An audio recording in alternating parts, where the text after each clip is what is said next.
आप देख रहे हैं श्री हरि कृपा आश्रम चैनल। संस्थापक स्वामी श्री हरि चैतन्य पुरी जी महाराज।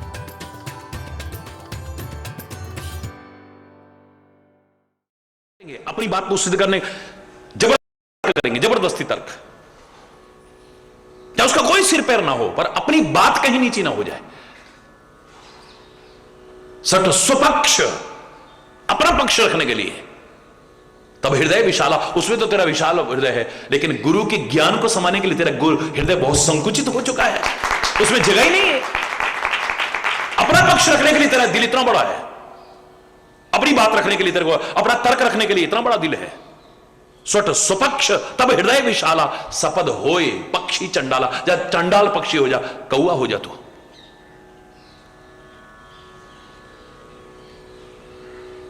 ये तो गुरुदेव की महानता है कि चरणों में गिर करके क्षमा याचना की है तो फिर आशीर्वाद भी दे दिया है। ये उनकी विशेषता होती है। ताड़ना भी करेंगे अगर गलती पर क्षमा याचना कर लो तो उस से मुक्ति का उपाय भी वही बताएंगे। उनका तो पक्षी तो अब होगा चंडाल पक्षी, लेकिन मानव भी जिस भक्ति को प्राप्त न कर सके, ज्ञान को प्राप्त न कर सके, तो कौवे के शरीर में भी वो प्राप्त करे। इच्छा मृत्यु का वरदान है आज काकभूषुंडी को, लेकिन कह रहा है नहीं, मुझे अब ये शरीर त्यागना ही नहीं है। यही तन राम भक्ति उर जामी। इस शरीर में तो मेरे राम भक्ति हृदय में जागृत हुई है, जो मानवों से भी श्रेष्ठ है, मानव में भी श्रेष्ठ है। मुझे ये शरीर अब त्यागने की, तजहु न तन निज इच्छा मरना। इच्छा मृत्यु का वरदान है, लेकिन अभी शरीर त्यागने को मन नहीं कर रहा है। मैं आनंदित हूं, अब इसी में आनंदित हूं। यह भी गुरु का प्रसाद है मेरे। हरि बोल।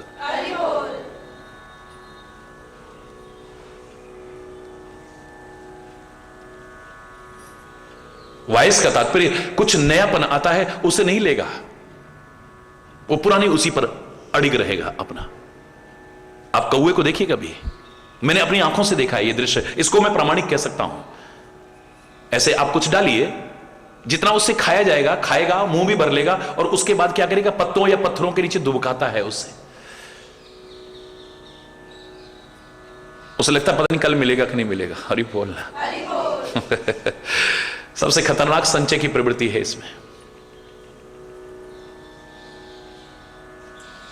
इकट्ठा करता रहेगा पत्तों के नीचे, उनके नीचे, और फिर हटाता रहेगा। इसको पता होता है कहां दुबकाया है मैंने, वहां से निकालता रहेगा, पानी में भिगो भिगो के फिर खाता है।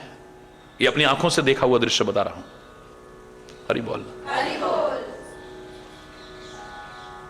अगर रूढ़ी बातें भी हैं, उन्हें त्यागने की कोशिश नहीं करेगा वो। लकीर का फकीर, कुछ नव चेतना आ रही है, नव संदेश आ रहा है, नव उपदेश आ रहा है, उससे भी वंचित रह जाता है। नहीं ऐसा, नहीं ऐसा, नहीं ऐसा, वो अपना ही तर्क प्रस्तुत करता रहता है।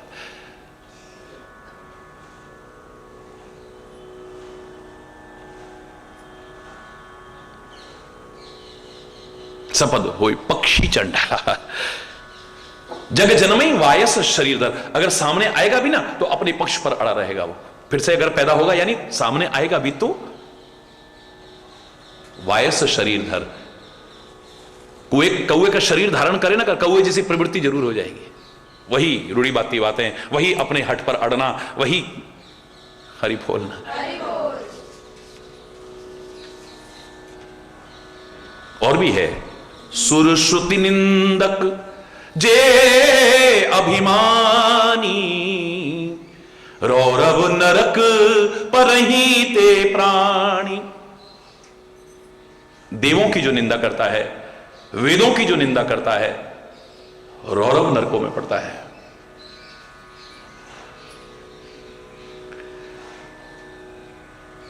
देवों की आलोचना करना यानी देवत्व को नकारना।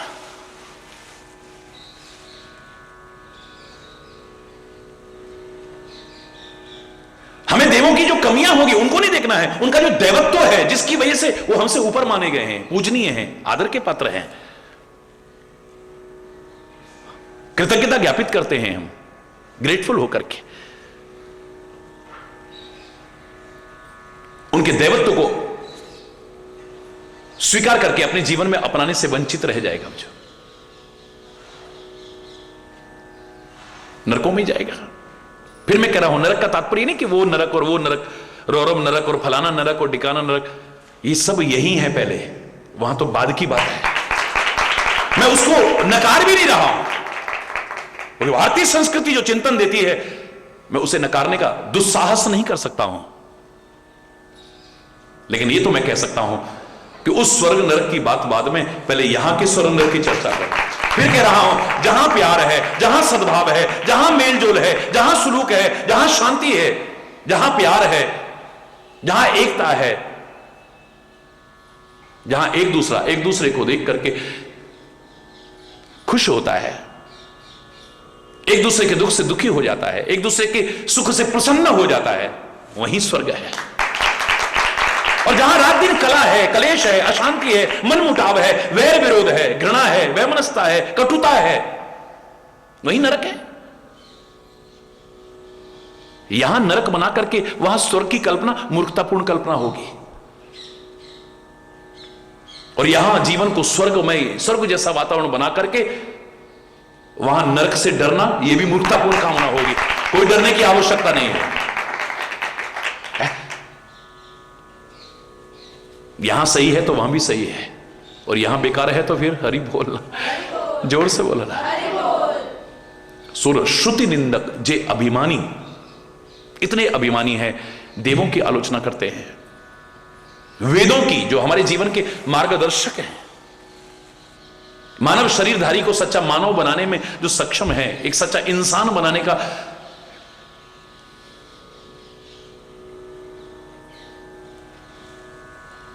महान प्रयास करे, उनकी आलोचना करते हैं। ऐसे प्राणी रौरव नरक परहिते प्राणी। और एक और हैं जो संतों की आलोचना करने में नहीं चूकते हैं। होए उलूक संत निंदारत, हो ही उलूक संत निंदा। अब ये सब प्रतीकात्मक बातें कही हैं। संतों की जो निंदा करेंगे वो क्या बनेंगे? उल्लू। अब इसका तात्पर्य नहीं कि आप यहां मरोगे फिर उल्लू बनोगे, ना ना ना ना ना।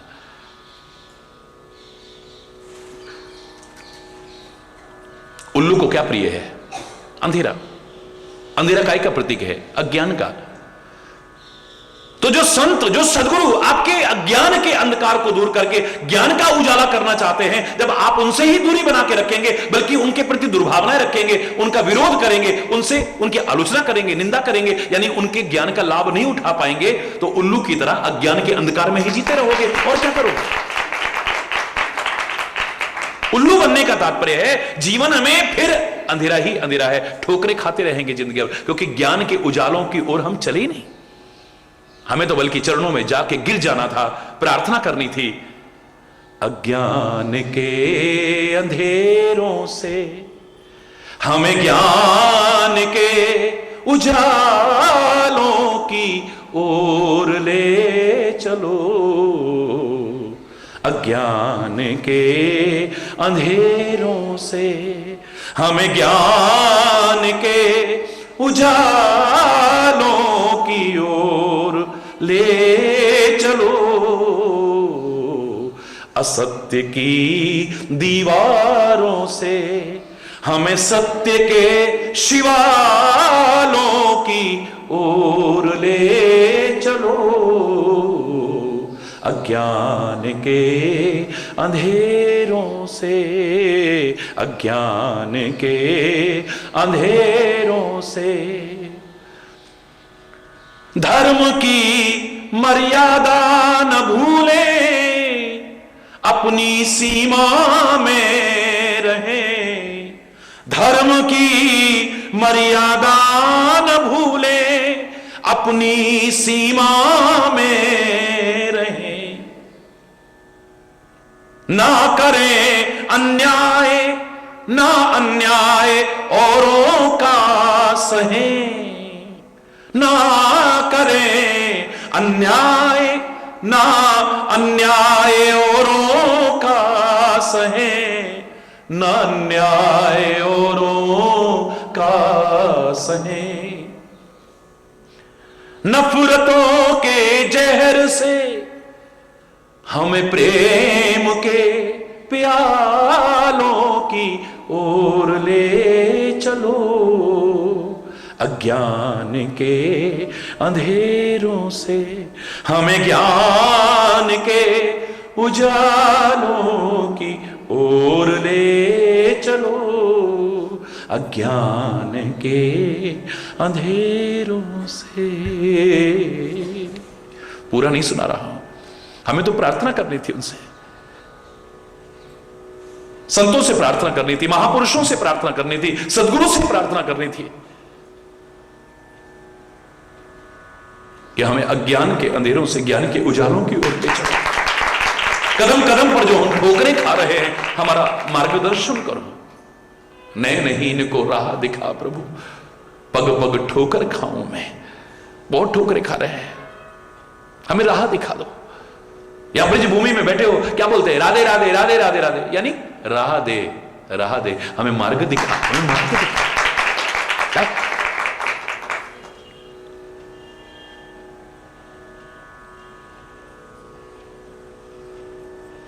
राधे राधे राधे, यानी कितना प्यारा भाव है। देखिए आप इसमें कितना सुंदर भाव छुपा हुआ है। राधे कृष्णा, बोलो ना। क्या कृष्ण से भी कहेंगे, वो भी कह रहे हैं हमें राह दे कृष्ण, हे कृष्ण हमें राह दे, मार्गदर्शन कर। कृष्णम वंदे जगत गुरु, तू भी तो जगत गुरु है। अर्जुन के सारे मोह को मिटा दिया तूने, और जो संदेश दिया सारी दुनिया के मोह और अज्ञान को दूर कर रहा है। हम पर कृपा हो, हम भी उसे अपनाएं, हमारा भी अज्ञान दूर हो जाए, मोह दूर हो जाए, भ्रम दूर हो जाए। हम भी तेरा नाम लेते हुए अपने कर्तव्य पथ पर आरूढ़ रहें, बस हरि बोल। पर अगर उनकी आलोचना करेंगे यानी उनसे दूर भागेंगे तो होए उल्लूक संत, फिर तो उल्लू ही बने ना। उल्लू के शरीर में न रह करके भी उल्लू हो। हरि बोलना।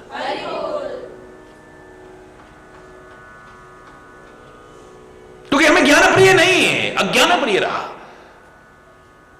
और भी हैं कुछ जो इस निंदा रूपी पाप के कारण कहां कहां नुकसान उठाते हैं,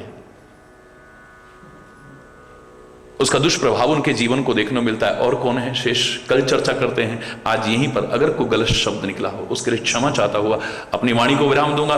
एक बार जोर से बोलेंगे, धर्म की, अधर्म का, प्राणियों में विश्व का, गौ माता की, भारत माता की, गंगा माता की, संत समाज की, भारत की देवियों की, भक्त समाज की,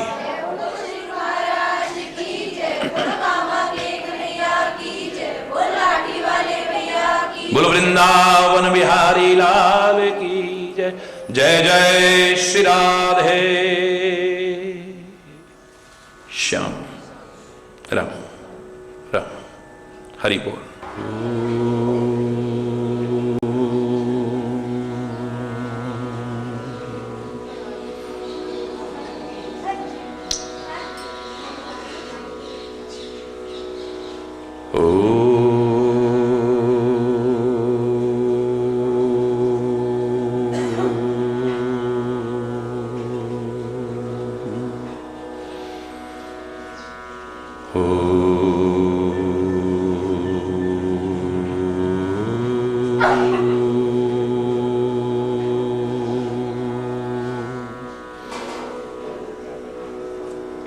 सर्वे भवन्तु सुखिनः, सर्वे सन्तु निरामयाः, सर्वे भद्राणि पश्यन्तु, मा कश्चित् दुःखभाग् भवेत्। ओम शांति शांति शांति। ओम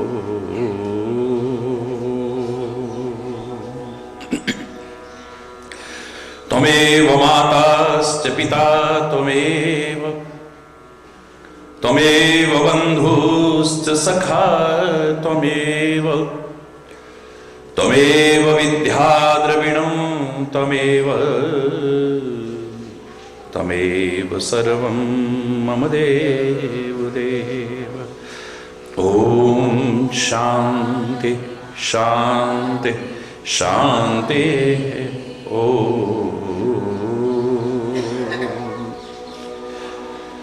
चैतन्य शाश्वतं शांतं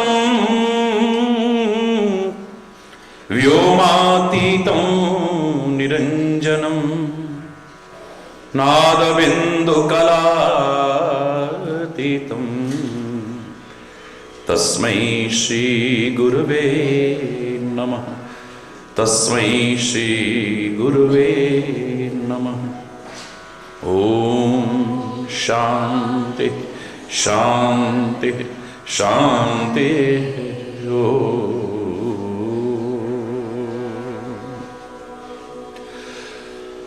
मुकुंद माधव गोविंद बोल, केशव माधव हरि हरि बोल। मुकुंद माधव गोविंद बोल, केशव माधव। मुकुंद माधव गोविंद बोल, केशव माधव हरि हरि बोल।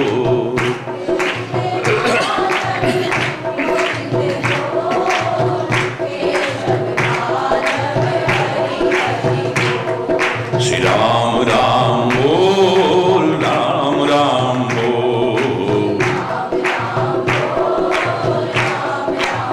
राम राम बोल, राम राम बोल।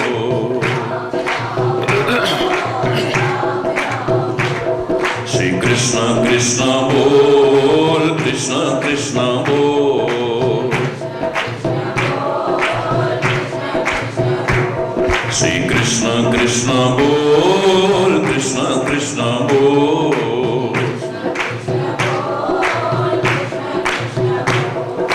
शिव शिव बोल, शिव शिव बोल। शिव शिव बोल, शिव शिव बोल।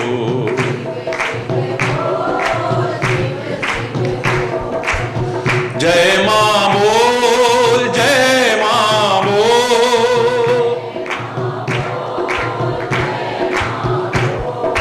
जय मां बोल, जय मां बोल, जय मां बोल। हरि हरि बोल, हरि हरि बोल। हरि बोल, हरि हरि बोल, हरि हरि बोल।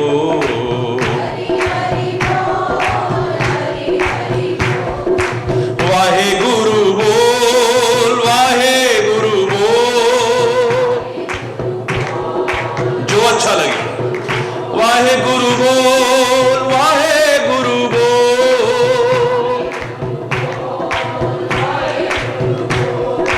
मुकुंद माधव गोविंद बोल, केशव माधव हरि हरि बोल।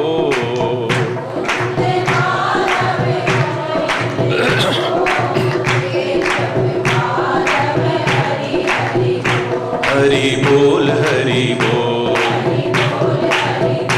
हरि बोल, हरि बोल। हरि बोल, हरि बोल। हरि बोल, हरि बोल। हरि बोल, हरि बोल। हरि बोल, हरि बोल। हरि बोल, हरि बोल। हरि बोल, हरि बोल। हरि बोल, हरि बोल। हरि बोल, हरि बोल। हरि बोल, हरि बोल।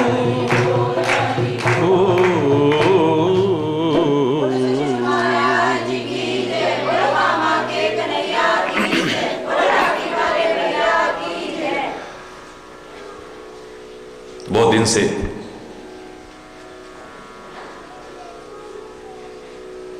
जो बहुत ही सुंदर प्रसंग चल रहा था,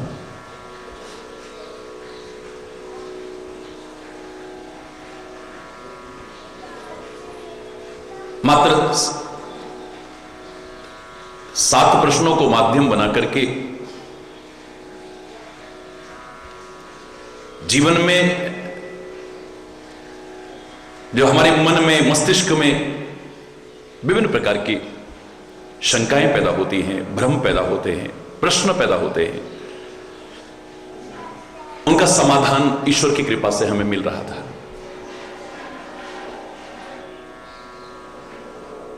अब प्रश्न चल रहा था कि संसार का सबसे बड़ा पाप क्या है,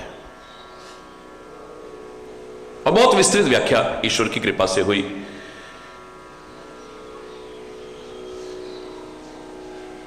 परनिंदा, परनिंदा बाद में होती है, पहले पर दोष चिंतन होता है।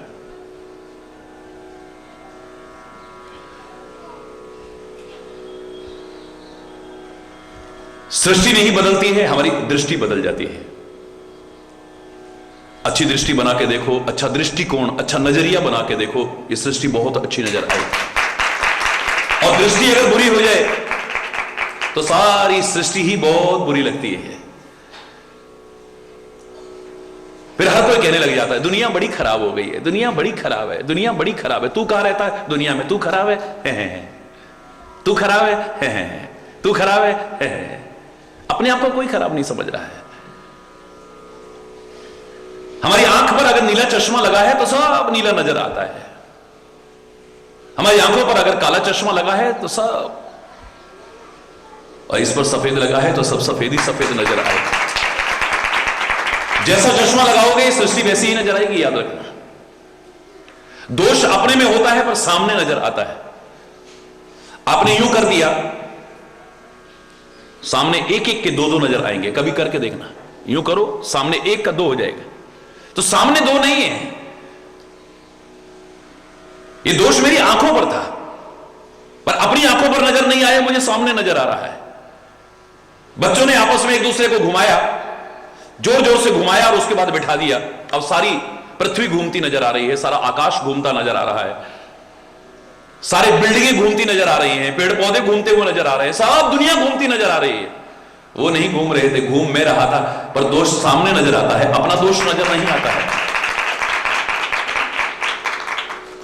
हमारी आंखें कभी धोखा नहीं खा सकती हैं। ये कहने वाले भी रोज देखते हैं हमारी आंखें कितना धोखा खाती हैं। हमने अपनी आंख से देखा है। कितने संबंध इसलिए खराब कर बैठते हो, गलतफहमियां पैदा हो जाती हैं। मैंने कहा था कि अंडरस्टैंडिंग आपकी कितनी है यह महत्वपूर्ण है, पर उतनी नहीं जितना कि कितना मिसअंडरस्टैंडिंग से बच सकते हो।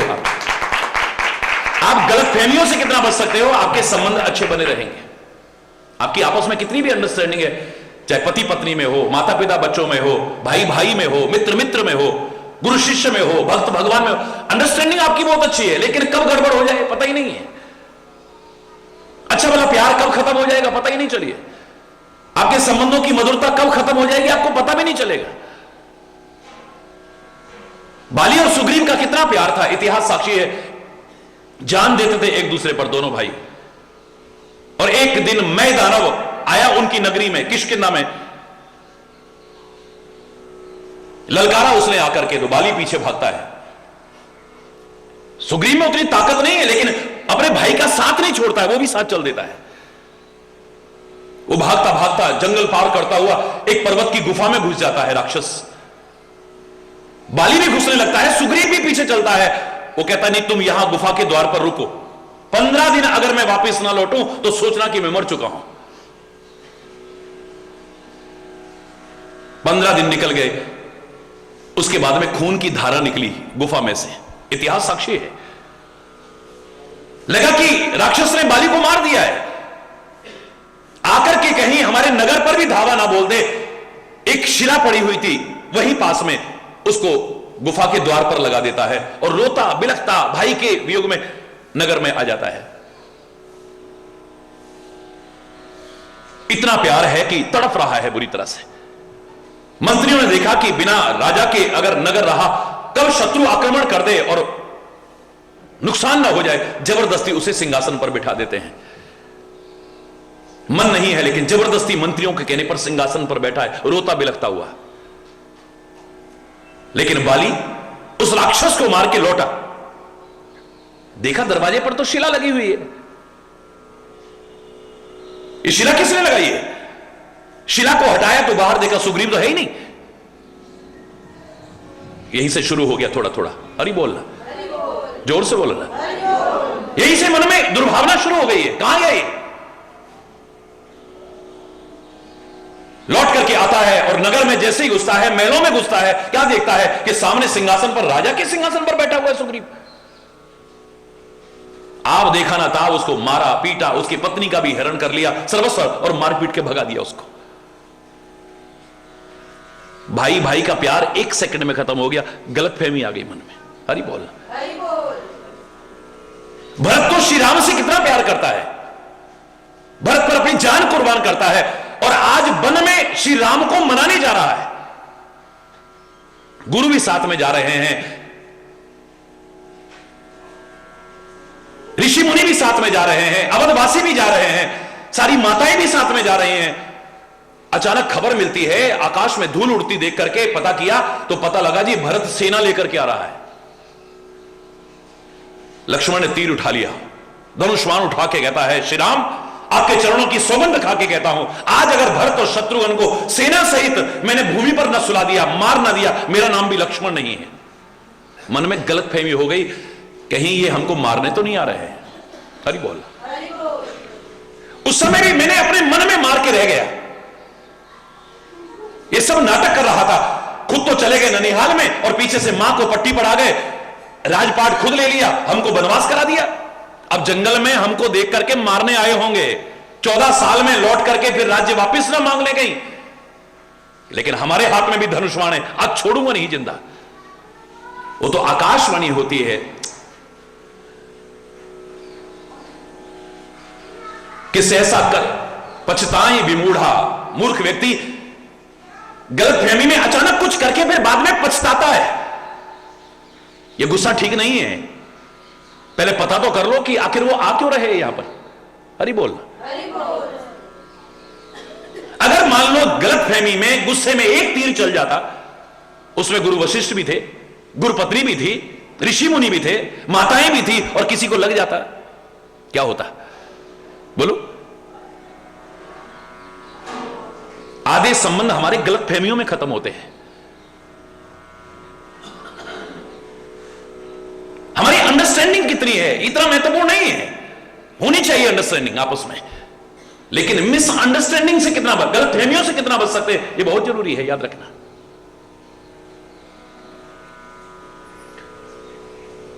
हमारी आंख कभी धोखा नहीं खा सकती है, हमारी आंख। मैं उनसे पूछता हूं जो ऐसा कहते हैं, तुम जीती जागती हालत में, होशो हवास में, जगी हुई हालत में गाड़ी में बैठे हुए हो, ट्रेन में बैठे हुए हो, बस में बैठे हुए हो, और जब तुम चलते हो पेड़ दौड़ते हुए नजर आते हैं कि नहीं आते हैं? बोलो। बिल्डिंगें दौड़ती हुई नजर आती है कि नहीं आती है? सड़क या रेल की पटरी दौड़ती हुई नजर आती है कि नहीं आती है? क्या दौड़ते हैं वो? बोलो ना, दौड़ते हैं। दौड़ हम रहे हैं गाड़ी में, दौड़ हम रहे हैं ट्रेन में, लेकिन ये सब दौड़ते हुए नजर आते हैं, और हम उन आंखों से देख रहे हैं जो आंखें हमारी कभी धोखा नहीं खाती हैं, वो सामने सामने धोखा खा रहे हैं हम।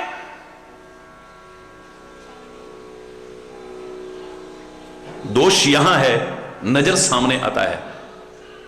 एक बार दृष्टि को सही बनाओ, सारी सृष्टि सुधरी हुई नजर आएगी आप।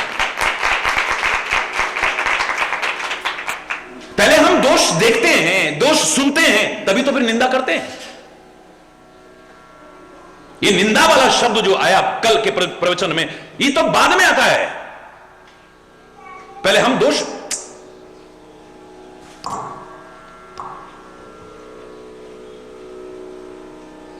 पहले हम दोष देखते हैं, दोष सुनते हैं। जब गलत संगति में बैठते हैं तो फिर कानों में गलत बातें आएंगी, अच्छी बातें तो नहीं आ सकती हैं। हमारे वेदों ने कहा था, भद्रम करणे भी शृणुयाम देवः भद्रम पश्येमा। इन कानों से अच्छा अच्छा सुनो, इन आंखों से अच्छा अच्छा देखो, इस नासिका से अच्छी गंध ग्रहण करो। नशेबाजों के साथ बैठोगे तो अच्छी गंध नहीं आएगी नाक में। इस जबान से अच्छा अच्छा बोलो, मुख से अच्छा अच्छा ग्रहण करो, मन और मस्तिष्क से अच्छा विचार करो, हृदय में अच्छी भावनाएं लाओ, हाथों से अच्छे कर्म करो, पैरों से अच्छी के चल के जाओ, तुम्हारे जीवन में अच्छा ना हो ऐसा हो ही नहीं सकता है। और जब बुरा देखोगे, बुरा सुनोगे, बुरा सूंघोगे, बुरा बोलोगे, बुरा खाओगे, गलत सोचोगे, गलत भावनाएं लाओगे, गलत कर्म करोगे, गलत जगह चल करके जाओगे, लाख कोशिश कर लेना, जीवन में फिर कुछ अच्छा होने वाला नहीं।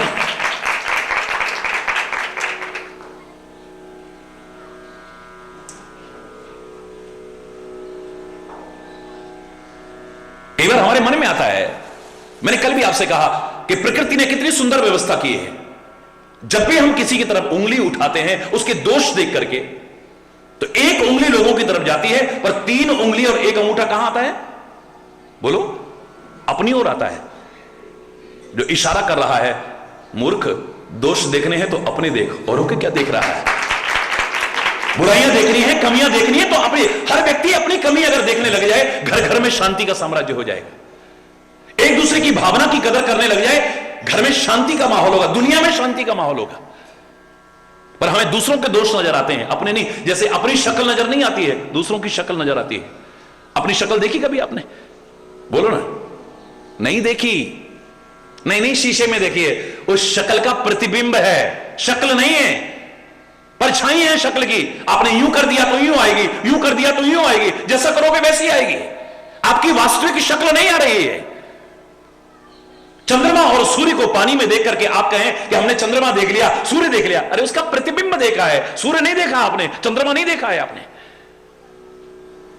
जैसे पानी के अंदर पड़ती हुई परछाई को देख करके आप कहें मैंने सूर्य देख लिया, चंद्रमा देख लिया, ये बड़ी मूर्खता जैसी बात होगी।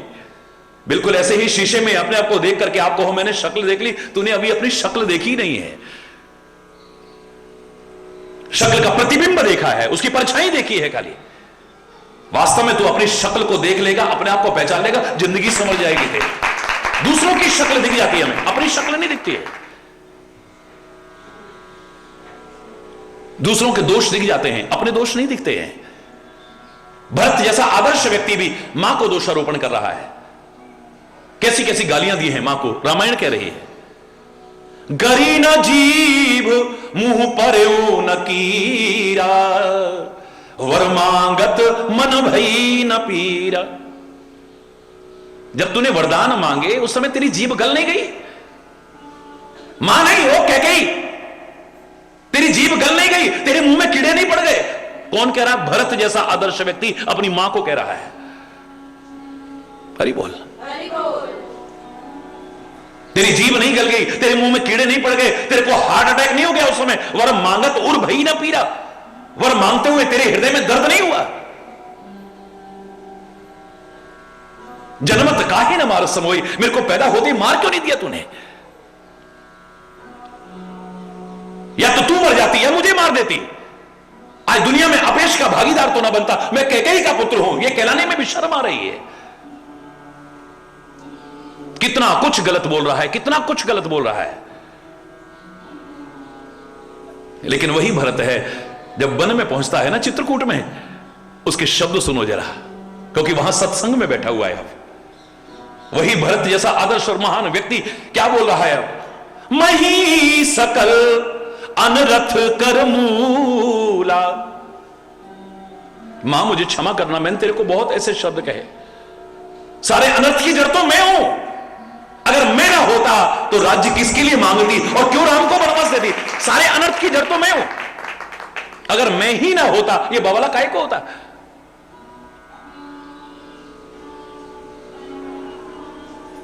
सोचने का तरीका है। गिलास पकड़ाया गया दूध से भरा हुआ, एक ने कहा ये तो आधा है, आधा खाली है, एक ने कहा आधा भरा हुआ है। हरि बोल। गिलास में दूध दिया गया, एक व्यक्ति ने उसको देख करके कहा ये तो आधा गिलास है, आधा खाली है, एक ने कहा आधा भरा हुआ है।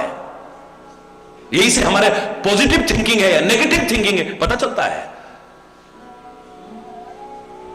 मैंने खुद देखा, सीढ़ी से बच्चा गिरा, नहीं चोट लगी, फिर भी रो रहा है बुरी तरह से। और मुझे याद है लोग बताते थे कि बचपन में कभी जैसे गिर जाता था ना, तो गिरने के बाद जब उठता था कहता हाय मैं बच गया, मैं बच गया, मेरे को नहीं लगी, मेरे को नहीं लगी। लो हरि बोल। एक को नहीं लगी, हाय मुझे लग जाती तो क्या होता, हाय मेरे हाथ पैर टूट जाते तो क्या होता, हाय मेरा ऐसा हो जाता तो क्या होता। हुआ तो नहीं ना। हरि बोल रहा, जोर से बोल रहा। आप सकारात्मक सोचते हैं या नकारात्मक सोचते हैं? कभी भी घर में कलह हो रही है, कलेश हो रहा है, विरोध हो रहा है, मनमुटाव हो रहा है, अशांति है, इसका कारण खोजना जरा। ज्यादातर कारण यही नजर आएगा कि हमें दोष दूसरों के नजर आते, अपना कहीं कमी नजर ही नहीं आती, अपनी गलती कहीं नजर ही नहीं आती, सारा दूसरे के मत्थे पे डाल देते हैं, हम भी उसमें सहायक बने, हमारा उस पर कोई ध्यान नहीं है।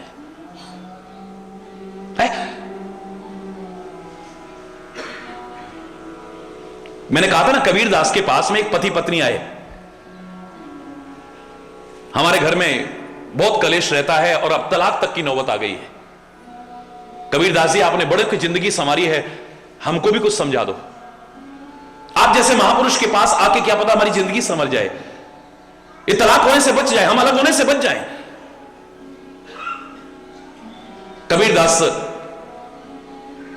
जो छप्पर का बाहर कमरे का वो जो बाहर छज्जा था उसके नीचे बैठा हुआ था, कहता अच्छा बच्चों आओ।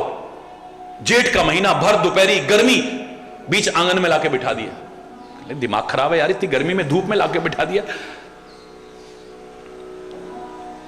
इतने में कबीरदास कहता है अपनी पत्नी से, ओ भगवान एक दिया लाके जला दे यार। हरि बोल। बड़ा पागल आदमी है, भर दोपहरी है, इतनी तेज धूप पड़ रही है और दिया लाने को कह रहा है, वो भी लाती है और फट जला के वहां रख जाती है। थोड़ी देर और निकली तो वो 3 गिलासों में थोड़ा थोड़ा दूध लेकर के आई, एक कबीरदास को पकड़ा दिया, एक एक गिलास उनको दे दिया। जो घर में था, आए हुए अतिथि का सत्कार करना हमारी संस्कृति में महान धर्म बताया है, अतिथि देवो भव। मैंने कहा था ये रोना मत रो, महंगाई का जमाना है, कैसे होएगा क्या होगा। आ बैठ पानी, 3 चीज मोल नहीं लानी। आओ जी बैठो जी पानी पियो। आपने प्यार से अगर कहा, सत्कार करके कहा ना, आने वाला खुश होके जाएगा। और आपने कितने भी पकवान रखे और बाद में जाते जाते 111 बना दिए। यहां कोई भूखा नंगा होगा जो खुश होकर के जाएगा? भूखा नंगा होगा कोई? घर में जितना था दूध थोड़ा थोड़ा लाके दिया। कबीरदास ने जरा सा चखा, चुपचाप रख दिया नीचे, लेकिन वो तो थू थू करके आगे बढ़ने लगे। हुआ था कि चीनी की बजाय नमक डाल के ले आई।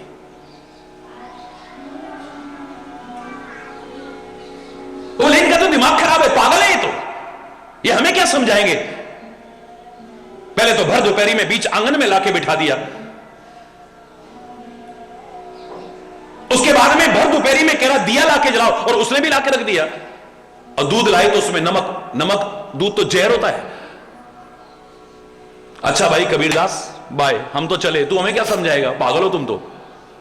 कबीरदास कहता है बच्चों मैंने तो तुम्हें सिखा दिया, मैंने तो समझा दिया, पर अफसोस तुम सीख नहीं पाए हैं। दोनों लौटे, सिखा दिया समझा दिया, क्या सिखाया हमको, क्या समझाया? बोले भर दोपहरी में मैं आंगन में आके बैठा, उसने नहीं कहा कि तुम्हारा दिमाग खराब हो गया। भर दोपहरी में मैंने कहा दिया लाके जला दो, उसने क्या लगता है ढिल्ला हो गया क्या कुछ? वो जानती है मेरा कबीर किसी को समझा रहा होगा कुछ, इसलिए कर रहा है, वरना वो। और सारा दिन काम करती है अतिथि का सत्कार करने के लिए। घर में थोड़ा सा दूध था, 3 गिलासों में डाल के ले आई। सारा दिन मेहनत करती है, थकी होती है, और उससे गलती हो गई। चीनी की बजाय नमक डाल लाई। अरे मुझसे नहीं पिया जा रहा है तो साइड रख दो। ये तो मैंने नहीं करना शुरू कर दिया ना। लगता है तेरा दिमाग कहीं और रहता है। किसके बारे में सोचती है तू? काम यहां करती है, दिमाग कहां लगा होता है बता ना तू।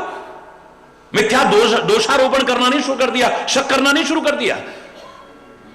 हमारी आपस में इतनी अंडरस्टैंडिंग है, और खास तौर से मिसअंडरस्टैंडिंग से बचने की कोशिश करते हैं। वो मेरी भावना की कदर करती है, मैं उसकी भावना की कदर करता हूं। वो मेरी इज्जत करती है, मैं उसकी इज्जत करता हूं। उससे गलती हो जाती है तो मैं माफ कर देता हूं, मुझसे गलती हो जाती है तो वो माफ कर देती है। हमारी गृहस्थी इसलिए सुखी है।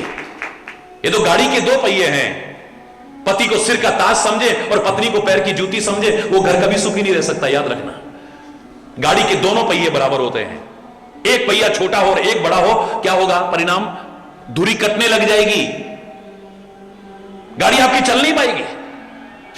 एक दूसरे की भावनाओं की जहां कदर करना आ गया, वो घर में सुख होगा, शांति होगी, समृद्धि होगी, खुशहाली होगी, प्यार होगा, सद्भाव होगा, सुलूक होगा, मेलजोल होगा वहां, और वही स्वर्ग है। और कहां है वो स्वर्ग? किसने देखा है? यहां स्वर्ग हो जाएगा, वरना यहां नरक बना हुआ है, घर घर नरक बना हुआ है। हरि बोलना। निंदा शब्द बाद में आता है, पहले दोष शब्द आता है। हम पहले औरों के दोष देखते हैं, दोष सुनते हैं।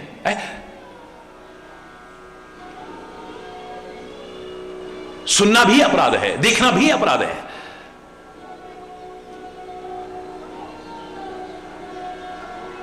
भीष्म पितामह ने द्रौपदी का अपमान नहीं किया था, भीष्म पितामह ने उसकी साड़ी नहीं खींची थी, उसको कोई दुर्वचन नहीं कहे थे, पर वहां मौजूद था। हरि बोलना।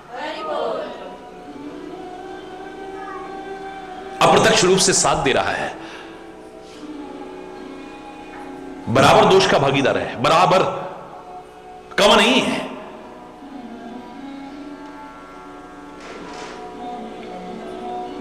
हरि गुरु निंदा सुनहि जो काना, होए पाप गौघात समाना। इसी रामायण में कहा है, अन्यत्र निंदा करने से ही तात्पर्य नहीं कि वही पाप हो, सुनना भी अपराध है, सुनना भी अपराध है।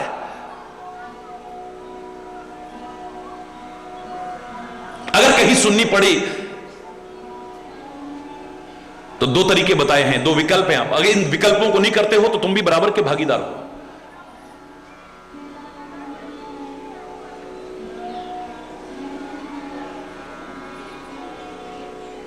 काटिए तासु जीव जो बसाई, कान मूंद नत चलिए पर आई। अपने तर्क के द्वारा उसकी बात को काट के दिखाओ। नहीं है इतना, कान मूंद करके चल दो, बराबर के पाप के भागीदार हो। 2 घंटे खराब कर गया, इतनी गंदी गंदी बातें धर्म के बारे में, महापुरुषों के बारे में, संस्कृति के बारे में, उसके बारे में, उसके। महाराज जी 2 घंटे इतना मुश्किल, 2 घंटे तूने सुन कैसे लिया? हरि बोलना। हरि बोल।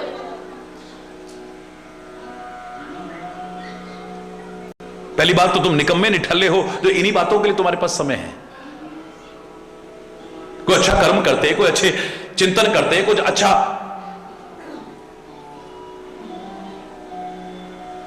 क्यों मीरा कहती है,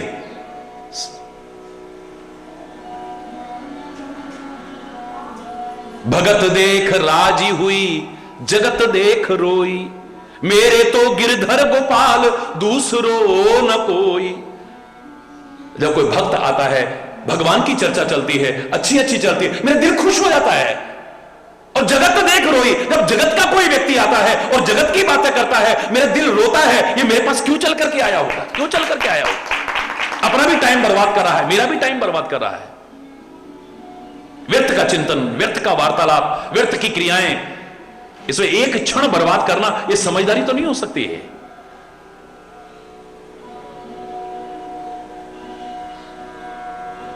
हमें कई बार लगता है दूसरों के दोष देखने के बाद कि हमारे अंदर दोष होता तो हमें नजर नहीं आता क्या? हरि बोल। हर व्यक्ति सोचता है मेरे में कमी नहीं है, सामने ही कमी है, अपनी कमी नजर नहीं आ रही है। क्यों नजर नहीं आ रही है? मैंने अनुभव करके देखा, लोगों के जीवन को ध्यान में रखते हुए, कि आदमी जब किसी कमी का, किसी दोष का, किसी विकार का, किसी गंदे व्यसन का जब आदी हो जाता है, हैबिचुअल हो जाता है, उसे उसकी कमियों का एहसास नहीं होता है। पहली बार शराब किसी के आगे ढक्कन भी खोला गया, लोग जैसा बताते हैं, क्योंकि लाखों लोग मेरे संपर्क में छोड़ चुके हैं, अपने किस्से सुनाते हैं, पहली बार जब उसके सामने ढक्कन भी खोला गया, उसे बदबू आती है, नाक पकड़ता है। दूसरी बार जबरदस्ती जब उसके नजदीक लाई गई, दुर्गंध का एहसास होता है, जबरदस्ती मुंह को लगा गई तो थू थू थू थू करता है, जबरदस्ती उसके अंदर डाली गई तो छाती में जलन के मारे हाथ मारता है। उसे शराब में बदबू नजर आ रही है, कड़वापन नजर आ रहा है, तीखापन और ज्वलनशीलता नजर आ रही है। लेकिन अगर रोज पीता रहे तो नाक मुंह सिकोड़ता है कभी? बोलो ना, है?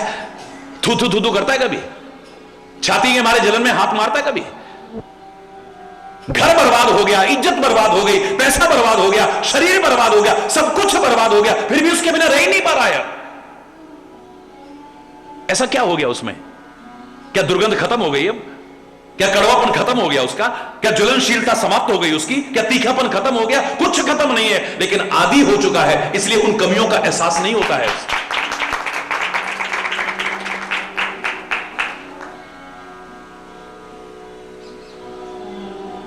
एक शुगर मिल के पास से, केमिकल की फैक्ट्री के पास से हम निकलते हैं, हमें बदबू का एहसास होता है, नाक बंद कर लेते हैं। उस फैक्ट्री में जो काम करते हैं, उस फैक्ट्री के आसपास जो रहते हैं, उनको कभी नाक बंद करे देखा आपने? नाक मुंह सिकोड़ते देखा उनको कभी? क्यों? उनके लिए फैक्ट्रियां खुशबू छोड़ती हैं क्या? बदबू उनके लिए भी है, लेकिन रोज रहते रहते वहां पर आदी हो चुके हैं, हैबिचुअल हो चुके हैं, अब उन्हें उस दुर्गंध का एहसास नहीं होता है। क्यों? प्रैक्टिकल बात है, कोई कोरी कथा नहीं है। गंदे नाले के किनारे के पास से, जहां से व्यक्ति का निकलना मुश्किल है, दुर्गंध के मारे दम निकलता है, दम घुटता है, उस किनारे पर लोग रहते हैं। स्लम्स में जहां देखिए आप बस्तियां बसी होती हैं, वहीं रहते हैं, खाते हैं, पीते हैं, शादी ब्याह ये वो सब कुछ हो रहा है वहां पे। उनके लिए मुश्किल क्यों नहीं है? क्योंकि उसके, बोलो ना, आदी हो चुके हैं। मरे हुए पशुओं का चमड़ा जहां निकाला जाता है, हड्डियां अलग की जाती हैं, आंतें अलग की जाती हैं, सड़क के किनारे देखते हैं ना, कई किलोमीटर दूर से बदबू के मारे बुरा हाल होता है, दम घुटता है, नाक मुंह बंद करके चलते हैं। लेकिन वहां आसपास बड़े आराम से चल रहे हैं। यहां तक कि जो मरे हुए पशुओं का चमड़ा अलग कर रहा है, हड्डियां अलग कर रहा है, उसने कोई नाक बंद नहीं कर रखी है, वहीं पर कर रहा है सारा। भोजन का समय हुआ, दोपहर का समय हुआ, वहीं उसकी पत्नी भोजन लेके आई, उधर ही हाथ धोए और वहीं बैठ के खाना भी शुरू कर दिया उसने। उससे क्यों नहीं हो रहा है ऐसा? बोलो ना, क्योंकि, बोलो ना, आदी हो चुका है। पर्वतों का रहने वाला कोई व्यक्ति, पहाड़ों का रहने वाला व्यक्ति, जहां ट्रेन है ही नहीं, वहां का कोई आदमी दिल्ली के विश्वतम रेलवे स्टेशन पर रात को रुकना पड़ जाए, नींद आएगी? गड़गड़ गड़गड़ गड़गड़ गड़गड़ सारी रात करवटें बदलता रहेगा बेचारा, टहलता रहेगा बेचारा, नींद नहीं आ सकती। लेकिन उसी स्टेशन पर रहने वाले व्यक्ति को देखो, आप कुर्सी पे बैठा है तो, लेटा है तो बड़ा खराटे मारना शुरू कर देता है। क्यों? सारी रात ट्रेनों की गड़गड़ गड़गड़ गड़गड़ गड़गड़ आवाज आ रही है, इसको नींद कैसे आ गई? इसकी नींद डिस्टर्ब क्यों नहीं हो रही है? आदी हो चुका है। किससे सुनाने लगूं तो इतने हो जाएंगे। जब हम किसी दोष के आदी हो जाते हैं, विकार के आदी हो जाते हैं, कमियों के आदी हो जाते हैं, गंदे व्यसनों के आदी हो जाते हैं, बुरी आदतों के आदी हो जाते हैं, फिर हमें अपनी कमियां नजर नहीं आती। शांत होकर के, निष्पक्ष होकर के अंतरात्मा की आवाज सुनो तो पता चल सकता है लोग हमें क्या समझते हैं, हमारा मन हमें क्या समझता है, लेकिन हम वास्तव में हैं कहां, हम क्या हैं। दूसरों के बारे में तो हम फट अपने विचार प्रकट कर देंगे, काश अपने जीवन को झांक के देखें तो पता लग जाएगा कि हम कितने पानी में जी रहे हैं। हरि बोलना।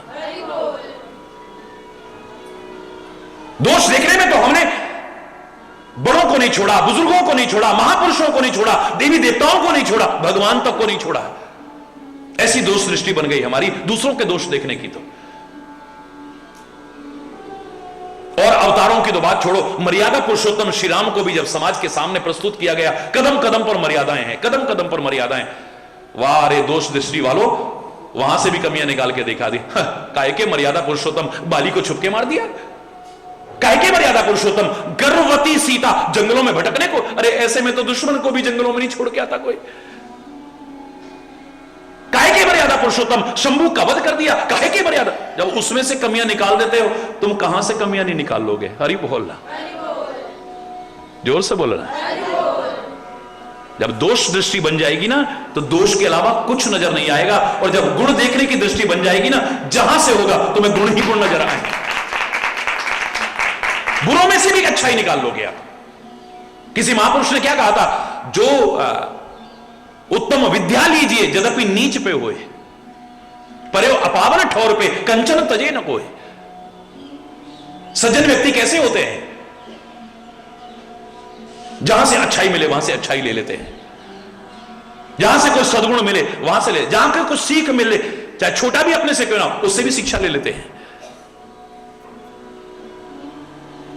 यहां तक कि जिसे लोग नीच समझते हैं, पापी समझते हैं, घृणित समझते हैं, अगर वहां से भी कोई शिक्षा मिलती हो वो भी लेने में संकोच नहीं करते हैं, एक तरह से संकोच नहीं करेंगे। बुरे से बुरे आदमी भी कोई ना कोई अच्छा ही है। रावण जब मृत्यु शैया पर था, आपने सुना होगा, भगवान श्री राम भेजते हैं लक्ष्मण को, जाओ भैया रावण से कुछ शिक्षा लेकर के आओ। है रावण से शिक्षा, श्री राम कह रहे हैं। क्या अर्थ है इसका? रावण से शिक्षा लेकर के आओ। थोड़ी देर बाद लौट करके लक्ष्मण कहने लगा, रावण तो कुछ कह ही नहीं रहा, मैंने कहा भी मुझे कुछ सिखाओ। बोले कैसे कहा था? भाई मैं उसके सिर के पास जाके खड़ा हुआ, मैंने कहा भाई सिखा दे मेरे को भी कुछ। बोले ऐसे नहीं, चरणों में जाओ, प्रार्थना करो, हाथ जोड़ के कहो, हे महाराज आप मुझे कुछ सिखाओ। ये अकड़ करके सिराने मत खड़े हो। लक्ष्मण गया, जाकर के चरणों में खड़ा हुआ है, श्री राम के समझाने पर चरणों में प्रणाम किया है, हाथ जोड़ के प्रार्थना करता है, मुझे अपने अनुभव से कुछ शिक्षा दो। तो उसने अनेक शिक्षाएं दी थी, उनमें से एक शिक्षा क्या थी? शुभ काम को कभी कल पर मत टालना। बोलो, शुभ काम को कभी कल पर। मैं सोचता था सोने की लंका है मेरी, सोना तो दुनिया में है, लेकिन मैं कुछ अद्भुत करके दिखाता हूं, सोने में खुशबू पैदा करके दिखाता हूं। लेकिन मैं सोचता रहा करूंगा करूंगा, मेरे लिए क्या मुश्किल है, मेरे लिए क्या मुश्किल है, मेरे लिए क्या मुश्किल है। हरि बोल। मेरे पास पानी तो बहुत है, चारों ओर सागर है लंका के, लेकिन ये समुद्र का पानी खारा है, इसे मीठा कर देता हूं। और मैं कर सकता था, लेकिन मैं यही सोचता रहा कर दूंगा कर दूंगा कर दूंगा। हरि बोलना, ये मेरे लिए कौन सा मुश्किल है। तीसरा मैंने सोचा था कि मैं यहां से लेकर के स्वर्ग तक सीढ़ी बना देता हूं, आदमी शरीर सही चढ़ करके चला जाए। मैं तो स्वर्गलोक में जाता ही था, सारे देवता डर के मारे थराते हुए भाग जाते थे, लेकिन मैं चाहता था संसार का हर व्यक्ति जीते जी भी स्वर्ग जा सके, ऐसी सीढ़ी बना देता हूं। और मेरे लिए कोई मुश्किल नहीं था, मैं कर सकता था, लेकिन मैं ही सोचता था कल करूंगा कल करूंगा कल करूंगा कल करूंगा। ये कौन सा मुश्किल है, हो जाएगा, ये तो हो जाएगा। कल कल करते काल आ गया, मृत्यु शैया पर पड़ा हूं, लेकिन मैं ये काम नहीं कर पाया। कभी भी अच्छा काम अगर मन में आए उसे कल पर टालना मत, और गलत को जितना टालोगे बच जाओगे उससे। ये गलत करने को मन कर रहा है, आज नहीं कल करेंगे, आज नहीं कल करेंगे, आज नहीं कल करेंगे, करते करते करते करते बच जाओगे, टल जाएगा। अशुभ को टालो, शुभ को मत टालो कभी। अशिव को टालो, शिव को मत टालो कभी।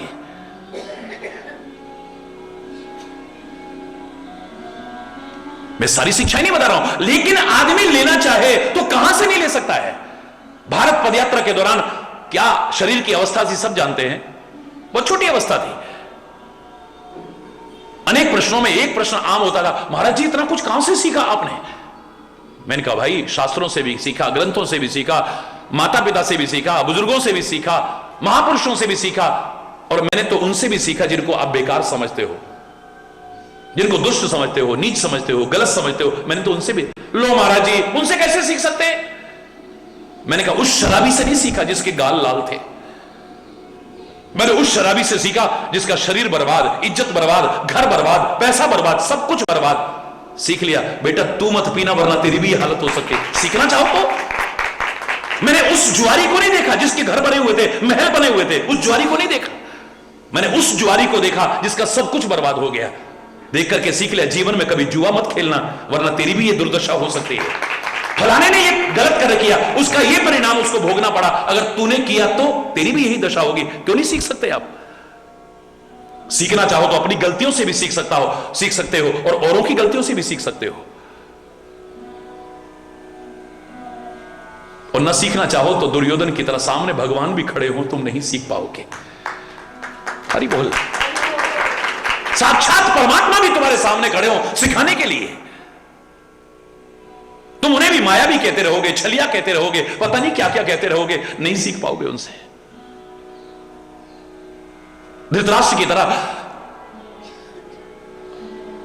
पुत्र मोह में अंधे हो चुके नहीं सीख पाओगे, शकुनी की तरह नहीं सीख पाओगे, दुशासन की तरह नहीं सीख पाओगे। ये रिश्ते नाते अध्यात्म क्षेत्र में मायने नहीं रखते। ये महाराज जी के पिताजी हैं, ये महाराज जी की माता जी हैं, ये महाराज जी के चाचा जी हैं, ये महाराज जी की बुआ जी हैं, ये महाराज जी के वो हैं। भगवान कृष्ण की सगा मामा कंस कैसा था? हरि बोलना। इन इस क्षेत्र में रिश्ते नाते नहीं चलते हैं। यहां तो एक ही रिश्ता है प्यार का, और कोई रिश्ता होता ही नहीं है। सौभाग्यशाली होता है वो परिवार जिस परिवार में, जिस कुल में कोई महापुरुष उत्पन्न होता है, अवतार लेता है, कोई परमात्मा का अवतार होता है। लेकिन व्यक्ति अगर इन चीजों का परिचय देने लगा तो मेरे शायद तो महत्व नहीं है। यहां हर व्यक्ति के अपने अपने कर्मों का महत्व है, हर व्यक्ति अपने अपने आचरण का महत्व है। कौरव भी रिश्तेदार थे, क्या परिणाम हुआ? शिशुपाल तो सगी बुआ का लड़का है, भरे दरबार में कृष्ण को 100 गालियां दे रहा है। भरे दरबार के अंदर 100 गालियां तक भगवान कृष्ण ने वरदान की, तब फिर गर्दन काट दी उसकी। हरि बोलना। नहीं सीख पाए लोग। सीखने वाले अर्जुन की तरह परम ज्ञान प्राप्त करके अपने जीवन को सद्मार्ग पर ले जाते हैं। सीखने वाले कहां से नहीं सीख सकते? उन्होंने कहा उत्तम विद्या लीजिए, यद्यपि नीच व्यक्ति पर भी अगर उत्तम विद्या हो, लेने में संकोच मत करना। पर यो अपावन ठोर पे कंचन तजे न कोई। गंदी से गंदी जगह में भी अगर सोना गिर जाए, हीरा गिर जाए, बड़ा तुम नफरत करते थे, और सफाई करने वाले का इंतजार नहीं करोगे कहीं नीचे ना चला जाए, फट हाथ मार के निकालोगे। गंदगी में से भी नहीं छोड़ोगे, क्योंकि तुम्हारी निगाह में कीमती चीज है वो सोने का, वो हीरे का चीज जो तुम्हारी निगाह में कीमती है, गंदगी में भी नहीं छोड़ते उसे। ऐसे ही जो वास्तव में कीमती चीज है, वो सद्गुण, वो सद शिक्षा, सद उपदेश जहां से मिले ले लो, जिंदगी को संवारो। हरि बोलना। जहां से मिले।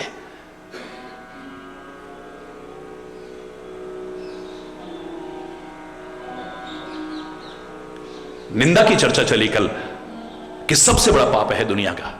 कई बार आदमी 90% ये कहते मिल जाएंगे, हमने कुछ पाप भी नहीं करा, हमने कोई गलती, पता नहीं फिर भी हमारे साथ ये ऐसा क्यों होता है। पहली बात तो गलतियां चाहे जानबूझ के करो चाहे अनजाने में, कई बार तुम्हें पता ही नहीं चलता तुमसे गलती हो रही है, अनजाने में हो जाती है।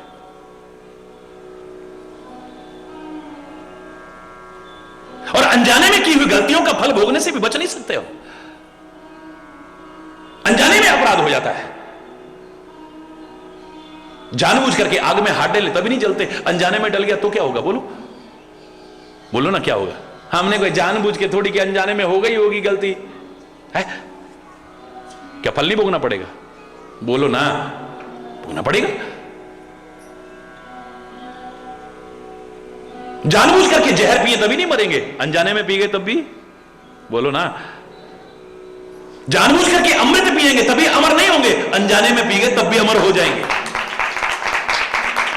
जानबूझ करके गुलाब के बगीचे के पास से निकले तभी खुशबू नहीं आती, अनजाने में कहीं से निकल गए तब भी खुशबू आती है। गंदगी के ढेर के पास से जानबूझ के निकलेंगे तभी दुर्गंध नहीं आएगी, अनजाने में निकल गए तब भी, बोलो, आएगी। अच्छा मिले तो, बुरा मिले तो, अपने कर्मों का फल हमें मिलता है, जानबूझ के करें या अनजाने में, अब के हों या पहले के हों, अच्छे हो या बुरे, हमें कर्म फल भोगना पड़ता है। बच सकते हैं एक तरीके से, क्योंकि बहुत सी गलतियां हम जानबूझ के तो करते नहीं, अनजाने में हो जाती हैं। उसके लिए भगवान से प्रार्थना करो, प्रभु मोरे अवगुण चित ना धरो।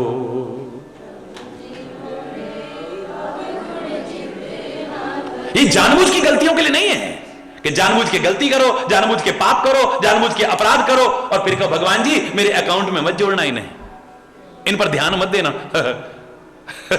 हरि बोलना। ये काहे के लिए है? जो हमसे अनजाने में हो जाती है। प्रभु मोरे अवगुण चित ना धरो,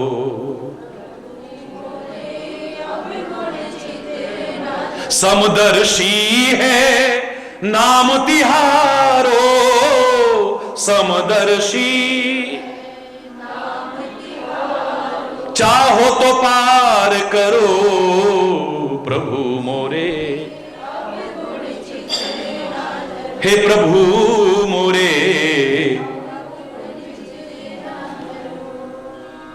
पूरा नहीं सुना रहा हूं, प्रार्थना करो उससे, ए परमात्मा हमसे अनजाने में भी कोई गलती होगी तो क्षमा याचना करते हैं। मजबूर होकर के कर्म फल हमें भोगना पड़ता है जिस गलती का हमें पता ही नहीं है।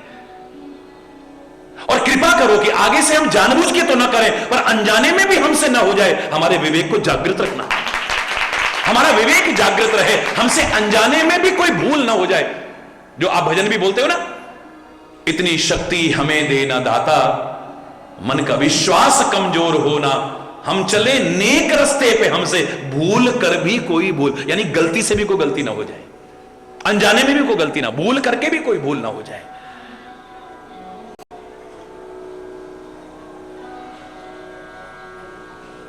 गलत सुनोगे, गलत देखोगे, फिर गलत बोलोगे, फिर गलत सोचोगे, फिर धीरे धीरे चस्का लग जाएगा तो खुद गलत जगह चल के जाओगे।